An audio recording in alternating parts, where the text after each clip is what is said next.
Ya comienza La Loca de la Casa por Flaxo Radio. Turn my music, ha, ha, ha, yeah.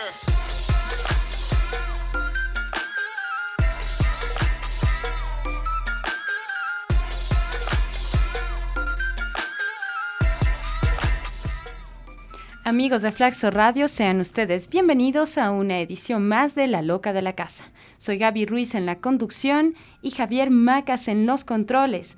En esta tarde nos acompaña el escritor ecuatoriano Javier Vázquez. Bienvenido, Javier. Muchas gracias, Gabriela, por la invitación a este programa. Bien, y para empezar voy a dar lectura a un par de datos biográficos del autor invitado.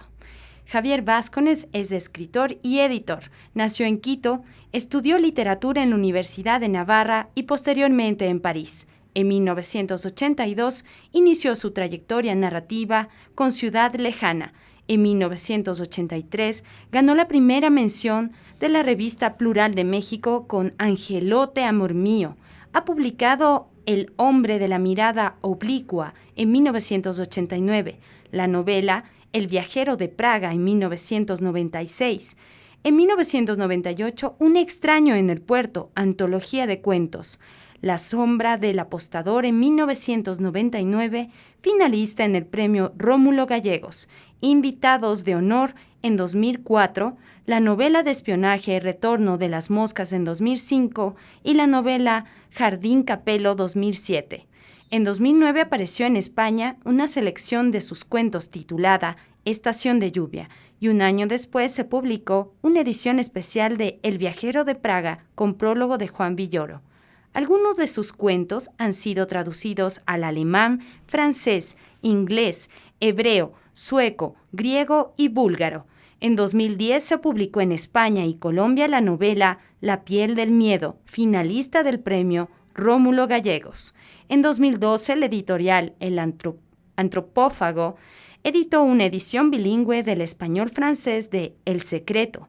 En este mismo año apareció la sexta edición de la novela La sombra del apostador. En 2012, la editorial Everest de Turquía publicó en turco la novela Jardín Capello.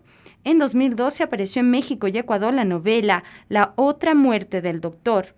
En octubre de 2012, el Centro de Arte Moderno de Madrid publicó una edición numerada, artística y firmada por el autor del cuento Un extraño en el puerto, con grabados de Hernán Cueva y una nota de Julio Ortega. En 2013, Alfaguara de México publicó su novela La piel del miedo. En noviembre de 2013, Editorial Arte y Literatura de Cuba publicó su novela La sombra del apostador. En septiembre de 2014, la editorial Foc de Barcelona publicará en edición digital la novela El secreto. En 2014 se estrena el documental Ciudad de Tiza, Ciudad de Lluvia, dirigido por Cristian Oquendo y basado en el cuento La carta inconclusa. En 2016, la editorial Pretextos de España publicó su novela Hoteles del Silencio y la editorial Fondo de Cultura Económica de México publicará en 2016 4 novelas cortas bajo el título Novelas a la sombra. Las novelas son Jardín Capello, El retorno de las moscas, El secreto y La otra muerte del doctor. Llevará un prólogo de Christopher Domínguez. Esto ya está también disponible en Fondo de Cultura Económico. Y en 2007, la editorial Pretextos publica en España El viajero de Praga y el texto Los perfumes. Pues bueno, me he tomado los minutos para de esta breve manera introducir al trabajo literario de Javier Vázquez. Y nuevamente, Javier, te doy las gracias por estar aquí y la bienvenida. Muchas gracias a ti. Un poco larga la... Un poquito larga nomás. Sí. Bueno, Javier, empecemos por desmontar, digamos, este mito de que los escritores solamente deben nacer con talento. Cuéntanos, ¿cuál fue el momento clave, puede ser en tu niñez o en tu infancia, en donde alguna lectura o alguna experiencia de vida te acercó de manera definitiva a la literatura? Yo tengo el privilegio de haber nacido en una casa repleta de libros. Mi padre era escritor, mi padre era historiador y por lo tanto en mi casa siempre hubo libros. Este contacto directo con los libros y con la lectura me facilitó, digamos, el camino hacia la literatura. Sin embargo, durante muchos años sentí un cierto horror de verme a mí mismo sentado durante horas de horas escribiendo, y como que hubiera deseado, hubiera esperado una vida más cercana a las aventuras, a los viajes, que es lo que un poco también he hecho, pero soy un escritor tardío. Publiqué mi primer libro, Ciudad Lejana, a los 32 años. ¿Cómo te diré? Fue espontáneo. Un buen día supe que tenía que empezar a escribir. Antes de eso había sido un lector consumado, un viajero. Fui viajero mochilero por casi toda Europa. Recorrí España, recorrí también un poco de África con mochilas. Atravesé Estados Unidos en un Greyhound. Hice un viaje especial al pueblo Oxford, Mississippi, donde nació William Faulkner. Creo que soy el único ecuatoriano que ha visitado ese pueblo y su casa, no, visité su casa, pero llegó un momento, en 1982, aquí en Quito ya, que supe que tenía que empezar a escribir, y ahí se terminaron las vacaciones, digamos, y empecé esta trayectoria de escritor. Bien, como tú has dicho, primero viajaste y luego al oficio, a la escritura. Siempre estuve escribiendo. De estas ciudades que tú visitaste, ¿cuál es la que tienes más presente? Porque, como tú mismo explicaste, has viajado mucho. Bueno, yo adoro las ciudades. Soy un hombre esencialmente urbano, si bien me gusta muchísimo la naturaleza, las montañas, los bosques, también el mar. Sin embargo, me considero un hombre esencialmente urbano. Visitar ciudades, y especialmente visitar ciudades cuyas lenguas a veces no conozco, me resultan fascinantes, porque esa situación de soledad, de desamparo, esta posibilidad de caminar por una ciudad en la que yo no entiendo qué es lo que están diciendo y que solamente me tengo que llevar por la gesticulación de la gente y un poco por la intuición, me parece una aventura, me parece algo interesante. De todas las ciudades que he visitado, Praga probablemente sea una de las que más me ha conmovido. Cuando la visité yo no estaba seguro, ni siquiera estaba ni siquiera tenía presente que la iba a utilizar como escenario esencial de mi novela El viajero de Praga. Otra ciudad ha sido Madrid. Madrid fue un escenario de mi infancia. Pasé muchos años de mi infancia en Madrid. Mis padres estaban viviendo en Europa. Yo había estado interno en un colegio en Inglaterra y Madrid fue un escenario maravilloso de mi infancia. Caminaba por sus calles, era una ciudad todavía bastante provinciana. Ahí tuve la primera oportunidad de oír a una cantante que ha sido una de mis grandes debilidades, las cantantes, ¿no? Como Sara Montiel. Ahora resulta un poco cursi decirlo, pero yo tenía unos 9 o 10 años cuando la fui a ver con mi madre y me quedé impresionado con esta cantante. Otra ciudad, por supuesto, ha sido Nueva York y también los puertos, ¿no? Hamburgo. Siempre me han llamado la atención los puertos de esos lugares en donde entran, salen barcos. Hay ciudades tan movedizas, Nueva York. Y por último, esta ciudad que ha sido y es el escenario de mi literatura, la ciudad de Quito, con la cual tengo una relación un poco como compleja, como con muchas tensiones interiores, pero es mi ciudad y es sobre ella que he escrito en casi todos mis libros. ¿Por qué elegiste regresar a Quito después de este viajar, de este movimiento que ha ayudado mucho a nutrir las experiencias de tu escritura? Yo no sé qué pasa en este país, todos nos vamos, todos queremos abandonarlo para siempre, con un profundo deseo de no volver a él. Este es un país muy ingrato en muchos aspectos para el arte y para la literatura y en muchos otros aspectos también. Y sin embargo pasan los años, pasamos muchos años en México o en España o en Francia, y un buen día creemos que ya estamos, digamos, preparados para volver a la ciudad o al país en el que nacimos. Y luego se produce un clic especial, como que el país no nos deja salir otra vez, ¿no? Nos encierra, ¿no? Todos qué? tenemos la sospecha de que queremos hacer algo por él, de que queremos darle una nueva luz, una nueva posibilidad, pero yo personalmente creo que eso ya es bastante difícil. Yo me he concentrado en mi obra y punto. Pero ¿con qué se logró ese encierro de Javier Vázquez nuevamente en Ecuador? Porque aquí te has quedado, aquí has puesto tus raíces. Sí, bueno, en un momento dado, cuando no era tan complicado salir del Ecuador por las cuestiones de las visas y por la cuestión de los pasaportes, yo hacía viajes a Europa o a otros países, en América Latina también, cada 2 años, ¿no? Y no resultaba nada difícil. Desde luego, ser ecuatoriano desde el punto de vista del pasaporte y de las visas es una maldición. Es complicado encontrar visas, conseguir una visa, por ejemplo, para Estados Unidos o para Europa. Entonces ahí las cosas se volvieron más difíciles y me he ido quedando poco a poco. Ahora también viajo, también en la medida de mis posibilidades, pero sé que es complicado por esto de las visas y también el trabajo, eso. Cuéntanos, ¿en qué ciudad cuya lengua no conoces todavía caminas y logras fascinarte?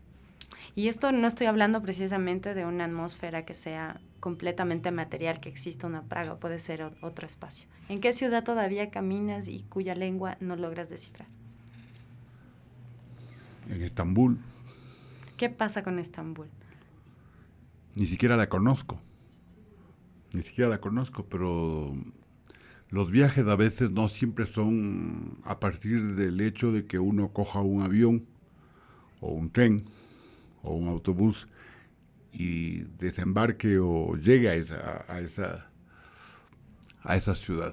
En mi caso, al menos, la imaginación me ha servido muchísimo. Hay ciudades a las que yo he visitado a partir de documentales, a partir de libros, a partir de soñarla permanentemente, como Estambul, por ejemplo, a la cual me he visto llegar en muchísimas ocasiones y en muchísimas circunstancias y nunca he puesto un pie en ella. Pero cuéntanos cómo es tu llegada a Estambul, ¿qué haces en ese Lo lugar? primero que me llegas? impresiona es el río, el olor del río, ¿no?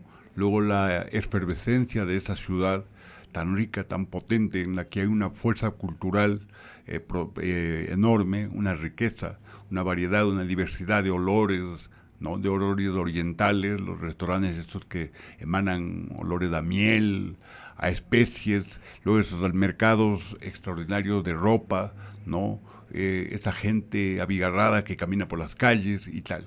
Y todo esto es una lengua que desconozco y esto me produce un asombro, esto digamos que me agudiza los sentidos. Y eso a mí me encanta porque a mí todo lo que sea adrenalina y agudizar los sentidos me produce un enorme placer e interés. Hay 2 preguntas que siempre te hacen en las entrevistas, Javier.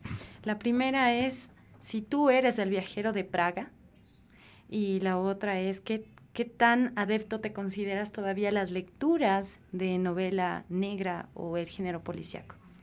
Soy el viajero, no sé si sea el viajero de Praga. Durante muchos años he sido un viajero, ¿no? Ahora viajo un poco menos. Y viajo un poco menos, ¿por qué? Porque he cogido verdadero animadversión a los aeropuertos, al pasar fronteras, al papeleo, todos los trámites que se requieren para poder viajar, a la pesadez de pasarse horas de un aeropuerto que cada vez más lleno de gente y tal. Ya se han convertido en lugares inhóspitos, digamos, no tienen el encanto que tuvieron hace unos años para mí los aeropuertos, ¿no? Cosa que todavía tienen los hoteles.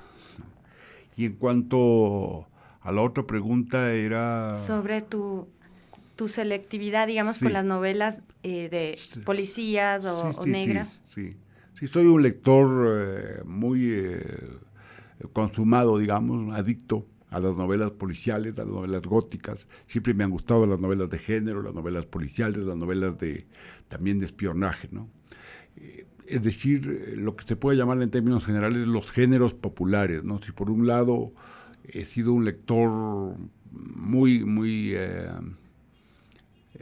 leal, muy fiel a la poesía, yo tengo una mala relación con la música, una relación un poco especial con la música, un poco larga de explicar, ¿no?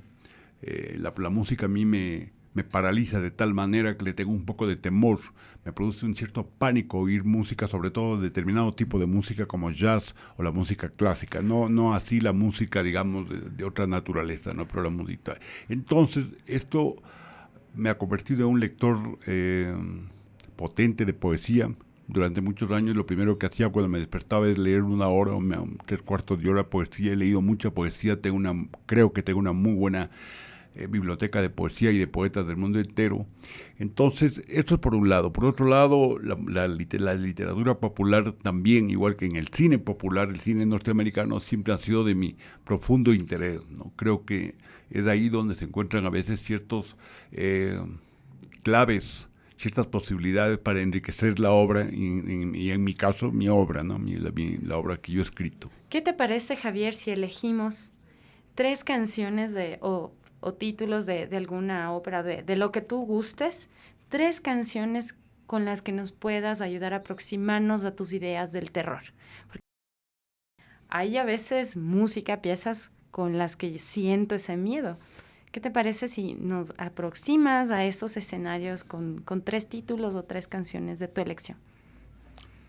A ver, por un lado puedes coger cualquier canción de Amy Winehouse, que es la cantante a la que es mi personaje Loretta de Hoteles del Silencio escucha. Puedes escoger cualquier canción de ella. Por otro lado, me gustaría escuchar, o que escuchen, Susan, de Leonard Cohen, y luego alguna composición, alguna cosa de Lou Reed. No, eso es un poco así, algo que te puedo adelantar, digamos. Tú has hablado también con frecuencia en tus entrevistas sobre la precisión que requiere recrear una atmósfera. Si la película de tu vida pudiera elegir una o varias atmósferas, ¿a dónde nos llevaría esa película? No, es muy difícil elegir una película entre tantas películas. No, si se pudiera reproducir una cinematografía sobre tu vida, ¿en qué atmósfera lo podríamos hacer? Porque algunos críticos literarios hablan de tu trabajo, tu producción literaria muy cercana, como un homenaje siempre a la ciudad, pero ahora te pregunto, si pudieras elegir la atmósfera de la película de tu vida, ¿cuál sería esa? ¿Una o varias? Elegiría 2 o 3. No sé si me atrevería a quedarme en una sola atmósfera. Por un lado, una atmósfera urbana, en la que probablemente un hombre sentado en una plaza está tomándose un café y ve, y se pasa horas de horas mirando cómo la gente camina, cómo la gente gesticula, cómo la gente se mueve alrededor de él. Esto tan corriente, esta relación con las terrazas que puede uno encontrar muchísimo en ciudades como Barcelona, Madrid, en las ciudades mediterráneas, en Italia y tal. Siempre me han fascinado, ¿no? La relación de alguien con los cafés o con las terrazas. Por otro lado, también podría hablar de un bosque, ¿no? La fascinación mía por los bosques es estar sentado en una casa, en una cabaña, mirando este bosque al atardecer en un silencio profundo donde probablemente los pájaros empiezan ya a esconderse, a cobijarse a esa hora del crepúsculo en que los pájaros se recogen, eso también, y al fondo de pronto una ciudad y tal. Eso quizás así, venido de una manera, digamos, improvisado, serían dos escenarios de mi gusto, ¿no? También un puerto, la sirena de los barcos, la entrada de un barco a una ciudad, ¿no? Y la posibilidad asimismo de caminar cerca de ese escenario también me atrae, ¿no? Con estos elementos que nos acabas de mencionar sobre la música y las imágenes, creo que podemos hacernos una idea de esa película. Ahora, tú has mencionado también en algunas otras entrevistas tu admiración o que has sido un lector de Rulfo y de Kafka, y cómo en tus diferentes trabajos, por ejemplo, hay elementos que recogen datos biográficos de estos autores que nos llevan, por ejemplo, a Praga y a otros momentos de su vida. Pero esta pregunta es personal y eso nos encanta en este programa. De todos los amores, ¿cuál ha sido el más misterioso y el más tierno de tu vida? ¿De todos los amores de un escritor o todos los amores? De Javier Vázquez. Bueno, de una muchacha hace muchos años, cuando yo tenía 18, 19 años recién cumplidos en Madrid. Creo que fue el amor más intenso que tuve a esa edad, ¿no? Y además muy extraño. Fue un amor hippie, un amor callejero. Deambulábamos por las calles de Madrid que estaban repletas de estudiantes, había una gran fuerza cultural en esos años, ¿no? En los cafés, en las calles, en las plazas, se improvisaban orquestas, y caminar con esta muchacha, ¿no? Que desconfiaba de mí por mi obsesión de levantarme a las 5 o 6 de la mañana en España. Eso es una aberración, digamos, para sentarme a escribir y para leer, ¿no? Ella dormía a mi lado y como que desconfiaba de esa actitud mía, ¿no? Pero era una muchacha maravillosa. Javier, tú te he escuchado nombrarte a ti mismo como un gran observador, y en esta plática nos has llevado a muchos lugares, a imágenes y a personajes en tu vida y en tu obra literaria. ¿Cuál ha sido en este proceso, en este oficio de observador, la imagen más divertida con la que te has encontrado y a la que recurres permanentemente? Yo pensé que me ibas a preguntar la más siniestra, pero veo que eres generosa con tus Podemos pasar de la divertida a la siniestra. No. La divertida está incluida en mi novela El viajero de Praga. No sé si sea la más divertida porque es difícil resumir, ¿no? Recordar como la imagen más divertida que a uno le ha pasado en la vida, sin mentir, digamos, sin hacer un poco de literatura. Pero hay una que sí lo recuerdo con muchísima, siempre la recuerdo, y es la siguiente.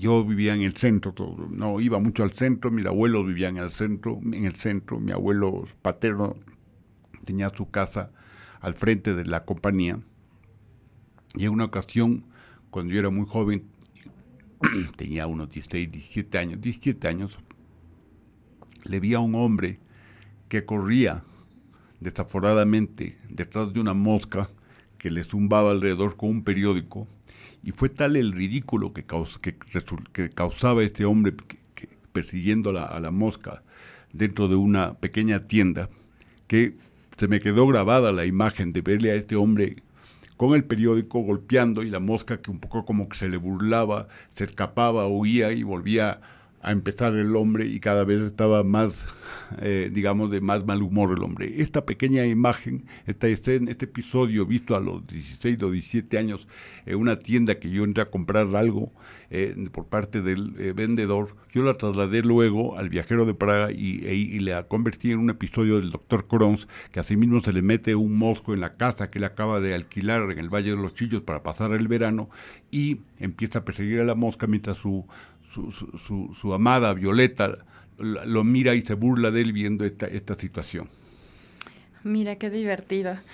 Y quisiera de esto también pasar a otra pregunta igual, en donde pudiéramos quizás explorar las imágenes de estos personajes femeninos que han aparecido en tu obra. Por ejemplo, pienso precisamente en Olga, en Violeta.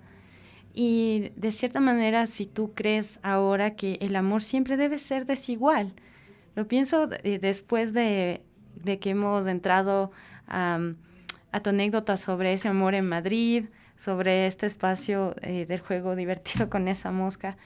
¿El amor Violeta, siempre debe ser desigual? ¿De ciudad? Como tú quieras respondernos, ¿el amor siempre debe ser desigual? ¿Alguien debe querer más a otra persona para que pueda ser amor?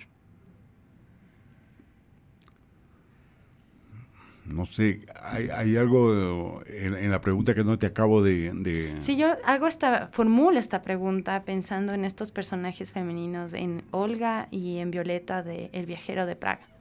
Sí, todas ellas son mujeres que aparecen en distintos libros míos. Violeta es del gran amor del doctor Krohns en la primera parte del viajero de Praga. Es justamente la mujer que se vuelve testigo de esta situación de la mosca, con bastante ironía de verle al doctor serio, concentrado en su profesión, un checoslovaco que decide pasar unos meses de tranquilidad de verano, o sea, en esta época de junio y julio en el Valle de los Chillos, se mete la mosca y tal. Esta mujer es una mujer casada, es una enfermera, una mujer casada, y que sin embargo tiene una relación con el doctor.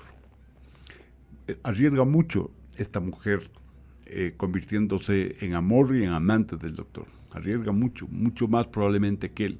Para él es quizá la primera relación que él tiene con una mujer, digamos, de aquí, de Latinoamérica. Él ha llegado hace poco a este país, ha tenido alguna relación efímera por ahí, pero no como esta. Luego Loretta, por ejemplo, para ir al otro extremo, es decir, a la última mujer aparecida en mis novelas, de Hoteles del Silencio, es una joven migrante que viene de Madrid embarazada en busca del supuesto padre del chico y entra en una relación muy especial con el dueño de una papelería, con Jorge Villamar, el dueño de la papelería París, que también aparece en mi novela La piel del miedo. Esta relación es más compleja porque es como una relación en tres direcciones. Por un lado está Tito, el padre del niño, un carterista, un ladrón ecuatoriano que vive en Madrid, con quien vive una relación muy profunda, muy apasionada, intensísima. Y por otro lado, esta relación con Jorge, que es una relación de celos, un poco de unos celos profundos por parte de él, ¿no? Muy peligroso incluso, ¿no? Luego está Sofía, en La sombra del apostador, que tiene una relación muy sensual, muy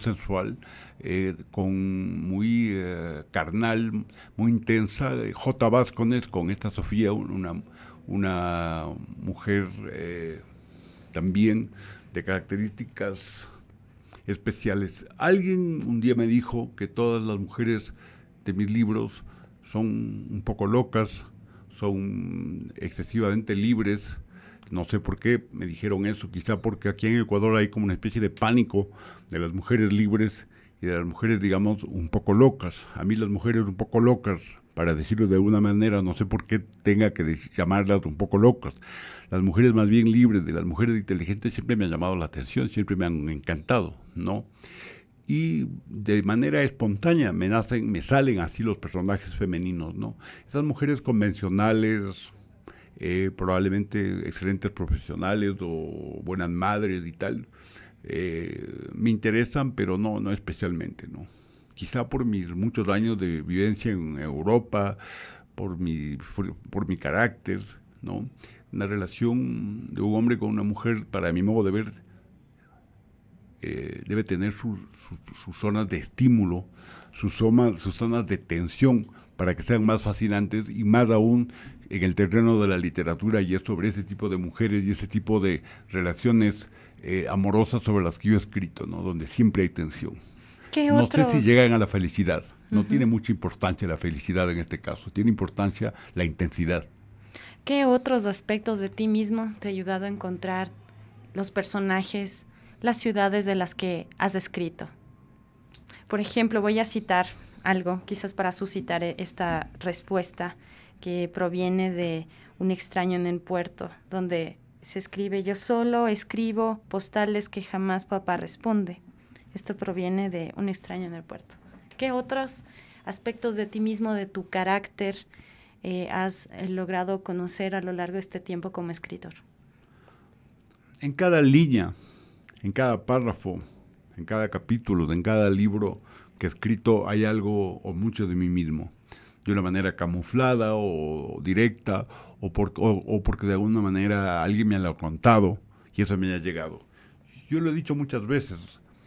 Hay personas que parece que vienen y cuentan historias maravillosas a los escritores para que las describamos. Y a mí personalmente no me han dado ningún interés. Y sin embargo, y esto me ocurrió en una ocasión viajando en un bus, una muchacha a la que nunca conocí, que estaba delante mío, con un pelo muy largo y tenía una mirada muy especial, que miraba por la ventana, me produjo tal curiosidad, tal interés, que escribió un cuento sobre ella, o alrededor de ella, ¿no?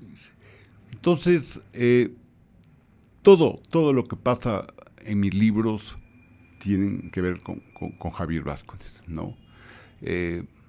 No importa que todos sean hombres o mujeres, tienen que ver conmigo, sea a través de lo que me han contado, de experiencias personales, de experiencias familiares. Yo provengo de una familia muy vieja por parte de mi madre, muy antigua, donde hay muchas historias perdidas, muchas situaciones de ruina, de fracasos, ¿no? Y entonces todo eso acumulado, ha conformado o ha convertido en el material que, digamos, si que le podemos llamar de alguna manera, enriquece mis libros o alimenta mis libros, ¿no? Javier, tú hace poco también participaste en la Feria del Libro de la Pusa, ahí tuvimos oportunidad de escucharte en una conferencia y a mí me llama mucho también la atención cómo manejas ahora esta sabiduría, lo que has llegado a conocer y cómo has enfrentado lo que se dirían estas figuras de poder en la vida personal de cada uno. ¿Cómo ves la figura ahora de tu padre a la luz de tu trabajo literario y de tus experiencias? Ya lo comuniqué, ya lo dije en la Feria del Libro, que me hicieron la misma pregunta. Yo tuve una relación, digamos, desdichada con mi padre. No, nunca lo conocí realmente. Fue bastante severo en el curso de su vida. Sin embargo, también debo agradecerle que me acercó de una manera libertaria a los libros. Nunca me obligó a leer literatura ecuatoriana. Por ejemplo, me puso su biblioteca a mi disposición y me abrió las puertas de eso y me dijo, lee. Pero nunca tuve una relación buena con él. Cuando murió, mucho más que cuando murió mi madre, curiosamente, tuve una sensación enorme de vacío, de desamparo, por decirlo así, porque me di cuenta que nunca había ido con él a dar un paseo, a conversar íntimamente, nunca había tenido una relación de intimidad. Sabía muchas cosas de su vida y él también de la mía, pero todo esto con esa distancia, casi un poco de oficinista, ¿no? Con una especie de frialdad que existía entre los dos. Y el tema del padre, más allá de mis relaciones personales con mi padre, es uno de los grandes temas de la literatura, como también es el de los celos, que está tratado en Hoteles del Silencio. El tema del padre está en Kafka, está en Rulfo, está en Shakespeare, en fin, el tema del padre, el padre que representa la autoridad, el poder, ¿no? En un hogar, en una casa, que a veces se excede en su papel de masculinidad y de machismo en algunos casos en América Latina, es muy poderoso en la vida de un niño, ¿no? Como también es el de la madre, pero ya que me estás preguntando sobre el padre, pues es eso lo que puedo decirte, ¿no? Bueno, ahora también tomando una pequeña también reflexión que hiciste sobre esta biblioteca ecuatoriana, literatura ecuatoriana, tú que eres ya un gran lector y con tu experiencia de lo que has leído en la producción ecuatoriana, ¿podrías escoger 3 títulos que sean necesarios para lograr esa lectura, esa formación, digamos, de un público en el Ecuador? Te voy a responder esto haciéndote a su vez una pregunta, si se puede, ¿no? ¿Por qué tienen que ser ecuatorianos? ¿Por qué esta obsesión de los ecuatorianos? Porque querer que nos leamos y que nos lean, ¿no? Dejemos al lector la libertad, ¿no? De escoger un libro, un gran libro, o un buen libro, o un libro apetecible, sin importar si si este escritor es ecuatoriano, es mexicano, es español o es inglés. Al menos yo tuve esa experiencia y personalmente me ha dado un gran resultado. Nunca he incorporado a los escritores ecuatorianos dentro de algo que es estrictamente ecuatoriano, ¿no? Incluso hasta me agobia esa actitud, ¿no? Pero tú fuiste quien hizo una antología también de escritores ecuatorianos que se publicó en España, Sí, ¿verdad? sí, he sido editor, he trabajado como editor y efectivamente para el municipio de Guayaquil hice una antología de 29 novelas ecuatorianas, ¿no? Y también he hecho varias antologías de cuentos y cuentistas ecuatorianos traducidas al inglés, al español y al alemán. Pero ya para responderte a la pregunta y para no eludir lo que me dices, tendré que, bueno, el consabido Pablo Palacio, ¿no? Sobre todo con su extraordinario cuento El hombre muerto a puntapiés, creo que es un pequeño clásico, no solamente de la literatura de este país, sino también latinoamericana. El cuento, El hombre muerto a puntapiés, recuerda que fue escrito en una época en que los otros escritores de América Latina estaban escribiendo sobre indigenismo, gauchos, cuestiones más bien costumbristas. Y sin embargo, este lojano muy raro, especial, ¿no? Escribió ese cuento que abre y que resume una novela y que se emparenta con una novela posterior norteamericana considerada un clásico ahora, que es La sangre fría. En términos de intimistas, el cuento Un hombre muerto a puntapiés tiene el mismo tema que A sangre fría, es la historia de un muerto, de alguien que ha sido asesinado y un periodista hace una investigación sobre el tema, ¿no? Después, otro autor que personalmente siempre me ha gustado mucho, o me ha empezado a gustar como poeta, por ejemplo. No es me ha empezado a gustar, le he empezado a leer con un poco más de atención, es Mario Campaña y también el poeta Carvajal. En la actualidad hay muchos poetas jóvenes, ¿no? No me atrevería a hacer una síntesis así acelerada, digamos, apresurada de todos estos poetas jóvenes. Por otro lado, hay algunos novelas como El éxodo de Yangana o, en fin, algunas de Demetrio Aguilera Malta, que a mí me gustaron en su momento, ¿no?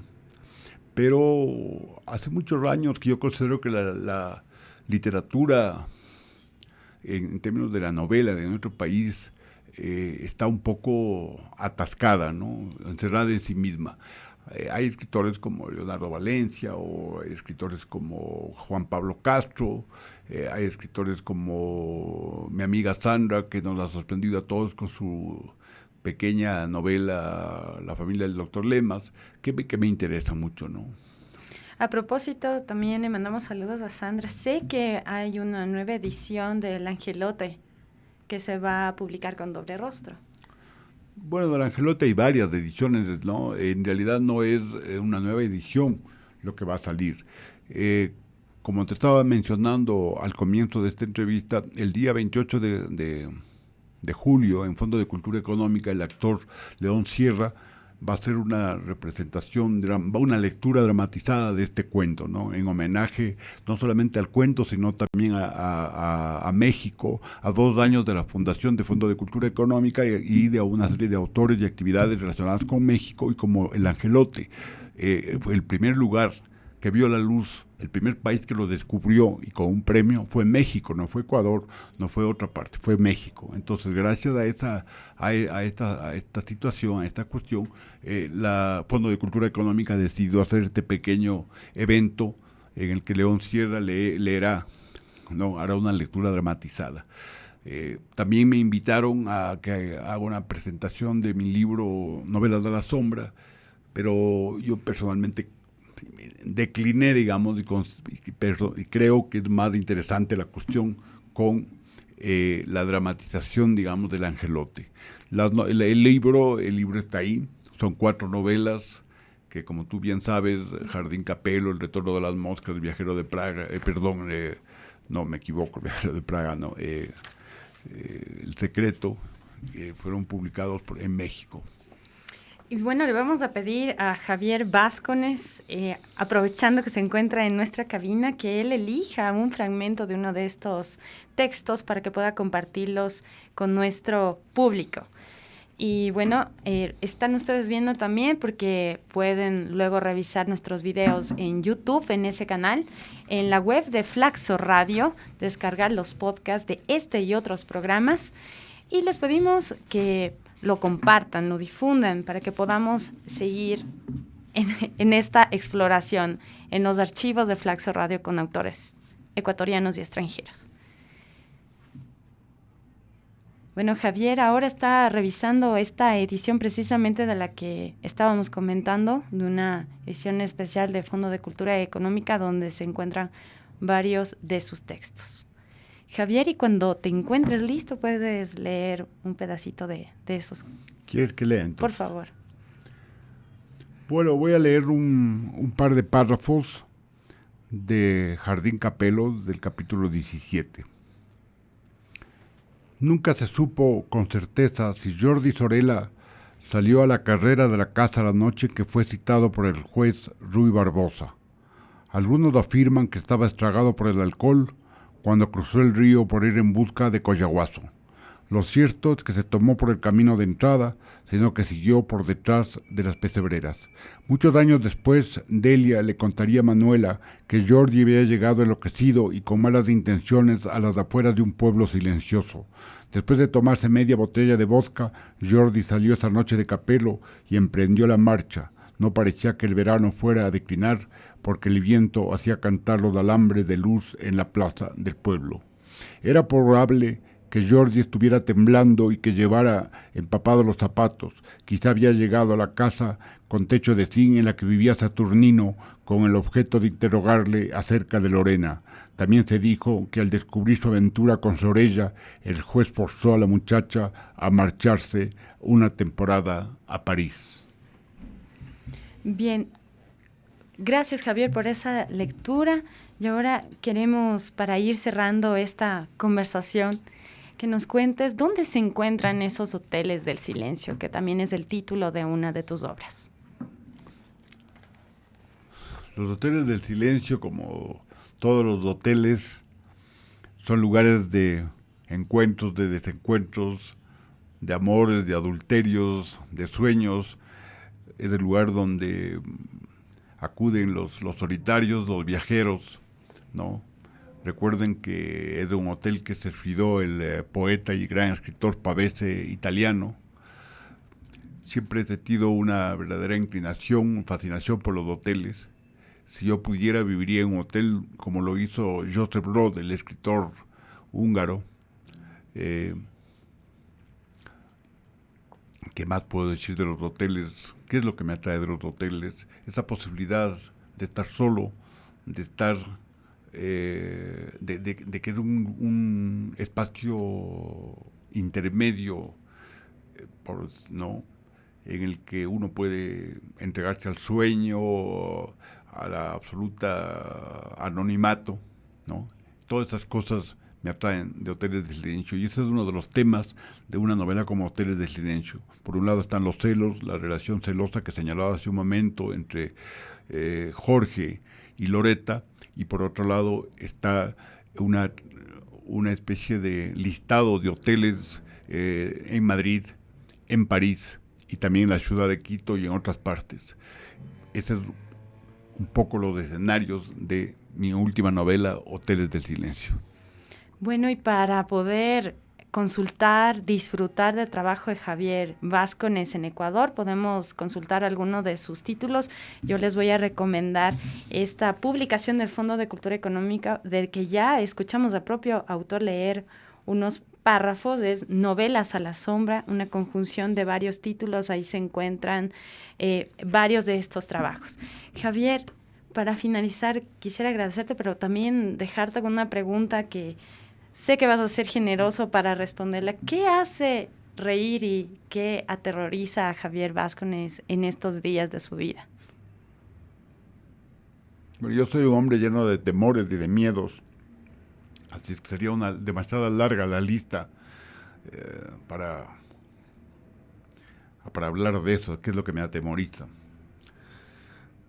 Una de las últimas cosas que me atemorizaron fue cuando, y que me sirvió también para algún episodio de La piel del miedo, fue cuando una noche me desperté con unos gemidos impactantes en la ventana de mi casa. Mi apartamento está cara hacia el Pichincha, y oí unos gemidos, unos aullidos profundos, y era un verano como este, pero mucho más poderoso y ventoso hace unos años, que el Pichincha, o desde el Pichincha había un gemido, un peinado de gemidos que parecían leones y tal, y yo no me daba cuenta que venía de ahí este ruido, ¿no? Esto, por ejemplo, me produjo un enorme temor.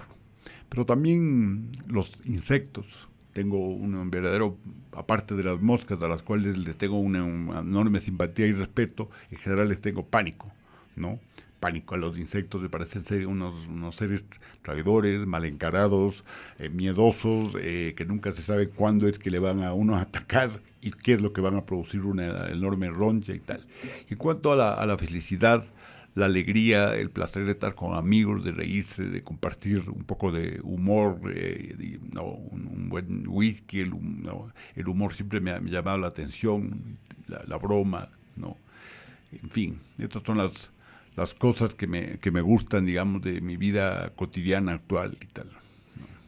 Javier, te agradezco mucho tu visita ¿qué? En La Loca de la Casa. Gracias también por esas respuestas, como acabé de caracterizarlas, generosas, y te deseamos que tu obra siga creciendo. Estuvo Gaby Ruiz en la conducción y Javier Macas en los controles. A todos ustedes por estar en nuestra sintonía, muchísimas gracias. Sigan en la señal de Flaxo Radio.